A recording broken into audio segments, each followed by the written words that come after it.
I was just sitting here reflecting on how great it is to be the defending back to back national college football champion.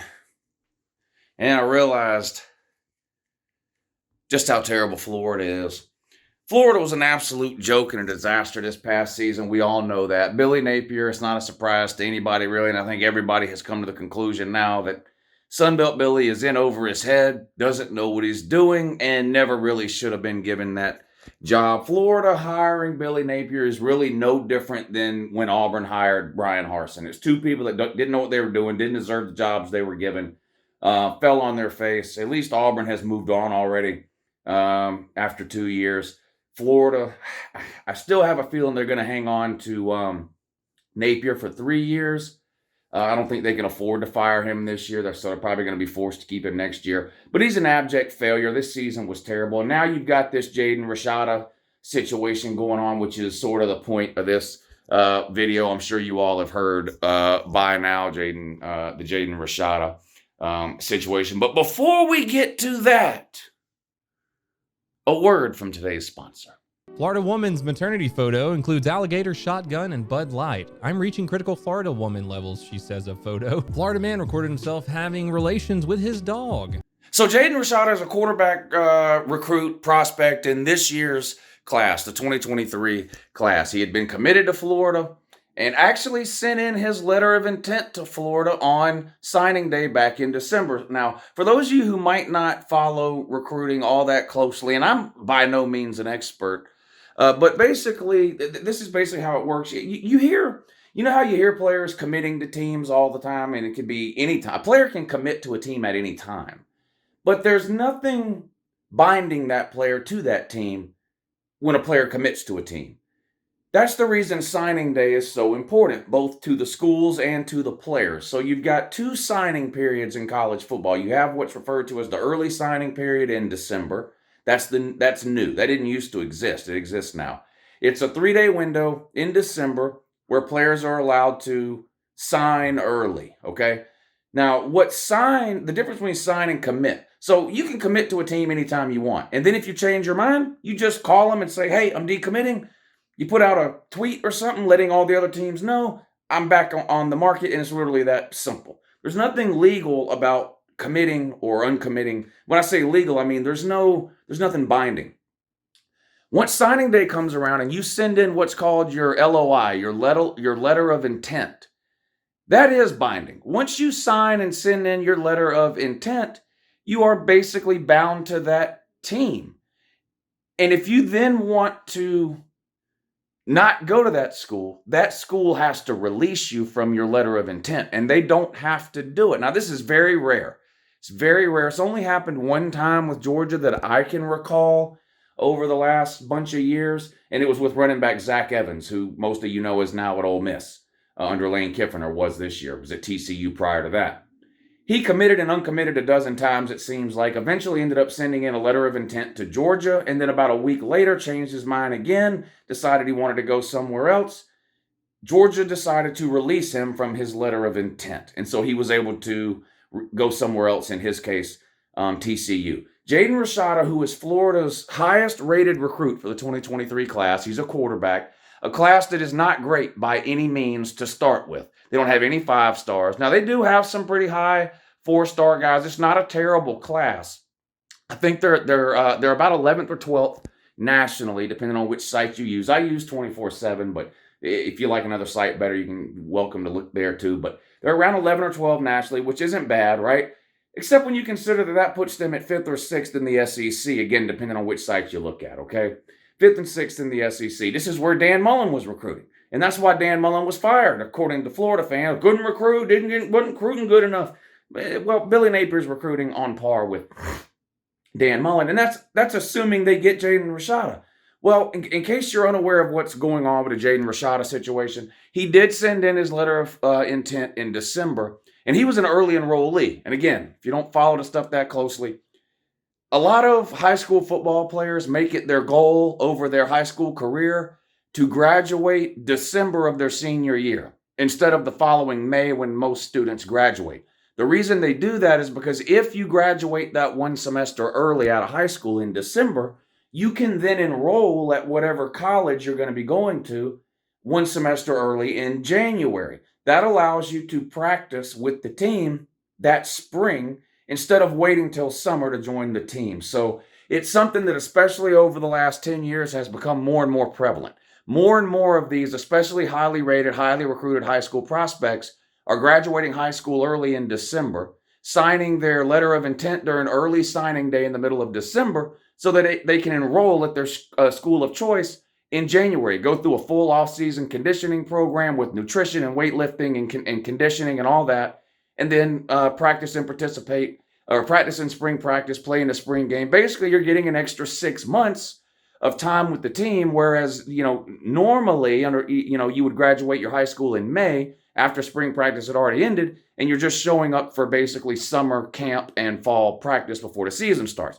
You get about a half a year extra time with the team when you graduate early. So that's what Jaden Rashada did. He graduated from high school early in December, right? Sent his letter of intent to Florida in December. Well, when it came time for all the freshmen to show up at Florida in January, all the early enrollees that had sent their letter of intent in December, all of them showed up except Jaden Rashada. Jaden Rashada never showed up. And this news sort of broke yesterday. And some of this stuff is fact, some is rumor, some is a mixture of fact and rumor. It is a fact he didn't show up. He's not there. The rumors are as to why he didn't show up and why he's not there, right? So you've got some reports on 3. They've reported that Jaden Rashada has requested to be released from his letter of intent to Florida. Now, Jaden Rashada's father then went on, I believe Twitter it was, and pushed back against that and said that wasn't true. It is true he's not there, though. There's stories that this is all NIL related. The story is Florida promised Jaden Rashada $13 million. That's the number I'm hearing. I don't know if that's right. I have no idea. That is astronomical money. I don't know if that's right. I don't know if it's too high. I don't know if it's really more than that. I don't know. But the story out there is that Jaden Rashada was promised $13 million in NIL money from the Florida Gators collective down there in Gainesville, and that there's a problem with the money. He's not getting it. They don't have it. They don't want to give it to him, whatever. We don't know, but that there's some issue with his money, his NIL money that he was promised, and that's why he's not there. He's not going to go there until they get it straightened out, and maybe he has, maybe he hasn't requested to be released from his letter of intent to Florida. That part is disputable because his father is disputing it. And his father is probably the most credible source we have on this. So I don't know whether he's requested his release from Florida or not in terms of the letter of intent. But he's not there. And he's supposed to be there. He's an early enrollee. He graduated. That's why he sent the letter in December. He was supposed to start classes this week. He's not there. What happens and what goes on with all this NIL stuff? You've got a lot of schools out there. Tennessee and Nico, I'm about to leave you. It's been widely reported that Nico has been promised or guaranteed $8 million over his time at Tennessee. Astronomical money. $13 million for Rashad. If this is true at Florida, is just insane. Nico is at least a 5-star and one of the top 2 or 3 quarterback prospects in the class. Jaden Rashad is really good, but he's a 4-star. $13 million seems insane.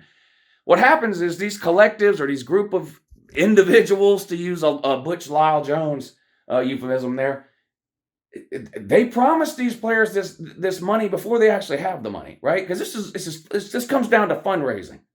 This all comes down to fundraising. You find out how much money a player wants to go to a school or whatever. You promise him that amount of money. Then you got to start sending letters out. Hey, guess what? Great news. We got Jaden Rashada coming in. He's one of the best quarterbacks in the class. The coaches are excited to get him. They think he's going to be really, really good. But he needs $13 million. Send us some money. And the letters go out. Well, it appears as in the case of Florida anyway with Jaden Rashada, the letters went out, but maybe the money didn't come in, not like they expected. That's sort of the story that's out there floating around. Now, we'll find out, I'm sure, over the next few days what's really going on with this here. If we find out in the next couple of days that Florida has released Jaden Rashada from his national letter of intent, then you're probably going to be left with the conclusion that most of what you're hearing right now is probably true. If he's not released and he ends up enrolling at Florida a week later, 2 weeks later, then it's probably a situation where there was some kind of holdup with the money. This is no different it's sad to see this happening in college football, especially with a kid who's 17 or 18 years old and has never played a down in college. It's almost a situation where you see in the NFL sometimes where a guy will hold out, right? He's under contract or he's getting a certain amount of money, but he wants more money, so he tells the team, "Look, I'm not coming back unless you give me more money." Type of it almost seems like that, like almost like a holdout situation. I don't know. Are we going to start seeing this a lot in the world of college football? I don't know. I think what's going to happen overall, anyway. I don't know how much time this will take when it comes to NIL money and recruiting and all that. I don't think these schools are going to be able to keep up the pace that they're currently on. I don't know how many times boosters can raise, $4, $5, $6, $7, $8, $13 million for one player. For one player. Keep in mind, you're signing between 20 and 30 guys a year. Not that they all would be promised that amount of money, but I just don't know how long this can continue where these incoming freshmen are receiving deals in the millions and millions of dollars. Seems to me if I'm a rich booster and I'm throwing some money in to the NIL collective and we go out and get somebody and he ends up being a flop, I'm thinking long and hard before I donate $1 million to the next supposed greatest thing ever, right? So I think we're going to get to a point where some of this dries up. But it hadn't happened now. This is the beginning. This is the wild, wild west right now of NIL recruiting, transfer portal stuff. So it's kind of an anything goes type of atmosphere out there when it comes to that. But interesting situation developing at Florida with our boy Sunbelt Billy, who, like I said, we already know he doesn't know what he's doing, can't recruit, can't coach, can't win games. Florida's quarterback situation is just a disaster for next year. They lost their starter this year to the NFL, Anthony Richardson. They lost their backup. He was kicked off the team. The third string guy played in the bowl game against Oklahoma, and he looked like one of the worst Power 5 quarterbacks I've ever seen. This Jack Leg or whatever his name was. This Jack Leg didn't know what he was doing. So they go out, they actively pursue quarterbacks in the transfer portal, and the best they can do in the transfer portal with quarterbacks is Graham Mertz from Wisconsin. You want to talk about a half-melted bowl of vanilla ice cream. Graham Mertz is terrible. He was horrible in the Big Ten West, which is the worst division in football. Good luck if he's the answer for Florida next season at quarterback in the SEC is all I can tell you. He's the reason Wisconsin had their worst season this century. Him, Graham Mertz, he's horrible. And so you had a lot of people that were sort of praying that Rashada would show up and be ready to play as a true freshman, which I thought that was a bad idea from the get-go. Florida's offensive line is sketchy at best. They don't have a ton of elite talent on the outside. I don't know if you want to ruin a freshman by throwing him into that mess year one, but now it looks like Rashada might not even be a possibility of an answer because something is going on here that we know for sure. Classes have started. He's supposed to be there, and he's not. There's obviously something going on. Now, the rest of it, how true is the rest of it? Time will tell. My gut is probably got something to do with NIL. Has he requested his release from Florida? I don't know. Probably not. He's probably willing to give Florida, some amount of time to at least get his questions answered. Hey, how come I don't have my money type of deal? I don't know. If he doesn't get the money, what will he do? What will Florida do? What if he does request that Florida release him from his letter of intent? What will Florida do? They're probably going to have to release him if that's what he wants. I don't know if you want to have the reputation as a school as being a school that we're not releasing you from your letter of intent no matter what. It seems like that could be used to negatively recruit against Florida down the road by other schools and something that, recruits would know about. Oh, I don't know if I want to consider Florida. Look what they did to Rashada. They wouldn't let him out of his letter of intent. Georgia let their guy out, and most people were glad that they did. But anyway, it seems like not a day goes by when you can point and laugh at Florida. Hey, did you know that Georgia just went 15-0, Florida man? It's true. It's true. That's called a perfect season. When you win every single game you play over the course of a season, that's called a perfect season. Now, the reason I'm breaking that down and explaining it to the Florida man like he's a 3-year-old is because the University of Florida has been playing football for 120 years? And guess how many perfect seasons they have? That's right. 0. Not a single one. Have a great day.